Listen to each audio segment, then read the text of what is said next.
My name is Emilia. I am 24 years old.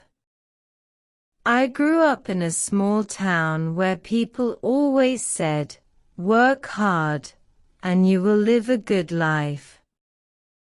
But no one ever told me how heavy life could feel when money was always missing. When I was little, I thought money was something parents always had.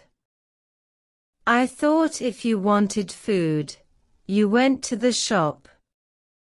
If you wanted shoes, you bought them.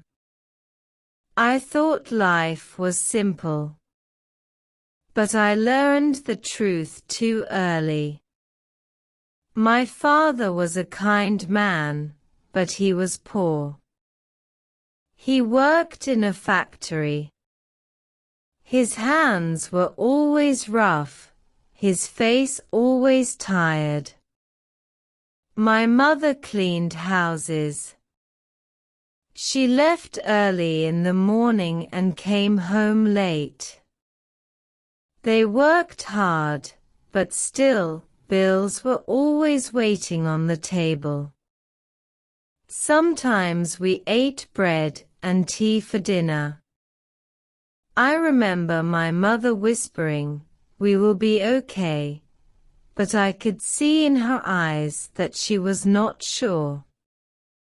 When I was 18, I wanted to study in college. I dreamed of becoming a teacher. But my father sat me down and said, "Emilia, we cannot pay for it." "I'm sorry."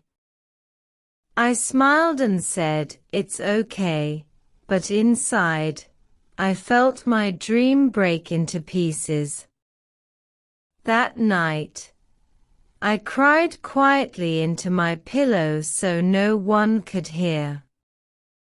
So, instead of going to college, I started working at a bakery. I woke up at 5 a.m. every day.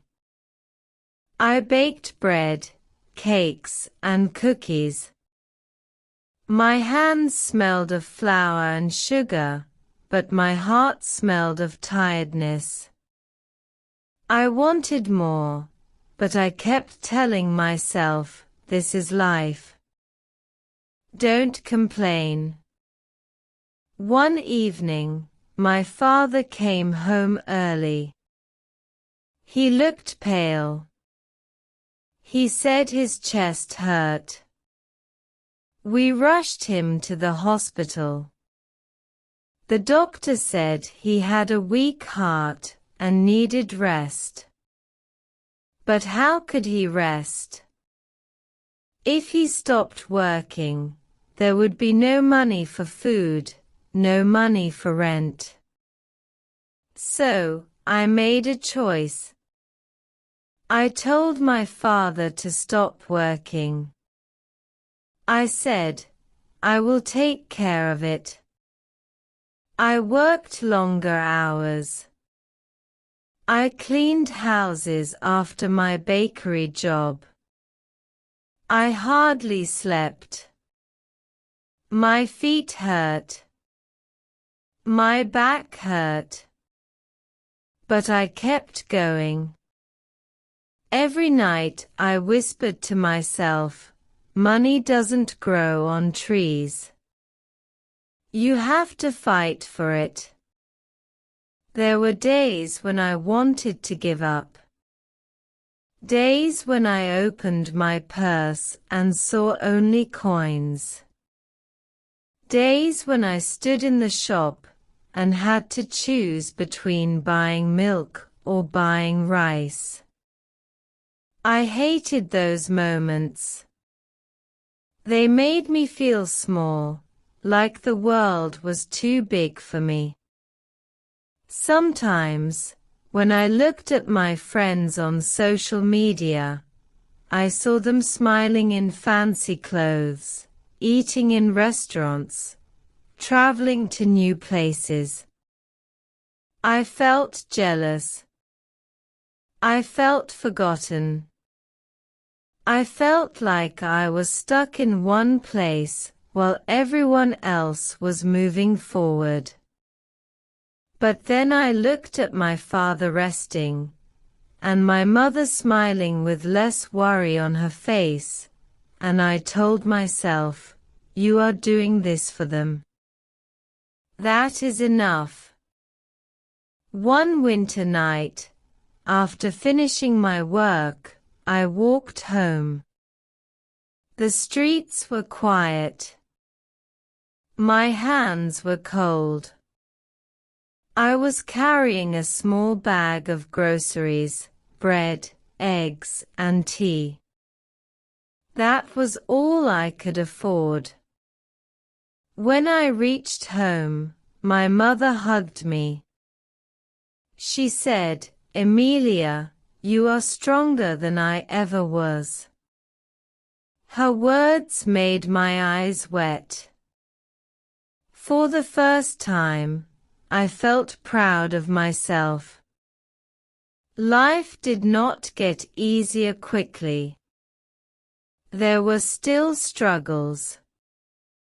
But slowly, I learned to find joy in small things. The smell of fresh bread at the bakery. The way my father laughed again after being sick. The way my mother held my hand while we walked to the market. One day, the bakery owner told me, "Emilia, you are hardworking. I want you to manage the shop." I was shocked. Me, a manager. I had no degree. I had no fancy clothes. But he trusted me. I took the job. My salary was a little higher. I could finally buy better food for my family. I could even save a little. That night, I sat by the window and looked at the stars. I thought about my broken dream of going to college. I thought about the long nights of work and the tears I cried.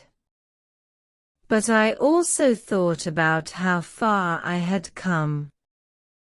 I whispered, "Money doesn't grow on trees, but love and strength do." And that is what kept me alive. Now, when I look at my life, I don't see just struggles. I see lessons. I learned that money is important, but it is not everything. It cannot buy kindness. It cannot buy love.